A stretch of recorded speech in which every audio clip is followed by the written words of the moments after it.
কারো কাছে, পৃথিবীর কোন সৃষ্টির কাছে যাররা পরিমাণ কিচ্ছু পাওয়ার আশা করবেন না। একটু আশা করবেন আপনি কষ্ট পাবেন। কারো কাছে কোনো আশা করতে যায় না, শুধু আল্লাহর কাছে আশা করেন। সমস্ত কাজের প্রতিদান আল্লাহর কাছে চান, পরকালে আপনি সুখে থাকবেন ইনশাআল্লাহ। শেষ হাসি আপনি হাসবেন ইনশাআল্লাহ। এছাড়া আমি কোনো সলিউশন দেখি না ভাই। আমি কলিজা থেকে কথাগুলো বললাম আপনাকে, আর যে কথা কলিজা থেকে বের হয় সেই কথা আপনার কলিজার মধ্যে আঘাত করবে ইনশাআল্লাহ। সব কাজ শুধু আল্লাহর জন্য করেন, কেউ আপনার আপন না।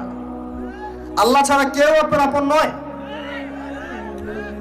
আপনি ভুল করবেন যদি আপনি অন্য কাউকে আপন মনে করেন। আপনার পলিটিক্যাল লিডার, আপনার প্রশাসনের স্যার, আপনার পরিবারের স্ত্রী, আপনার সন্তান, হাবি জাবি যা যা আছে, যদি মনে করেন আমার আপনজন, আপনি ভুল করবেন।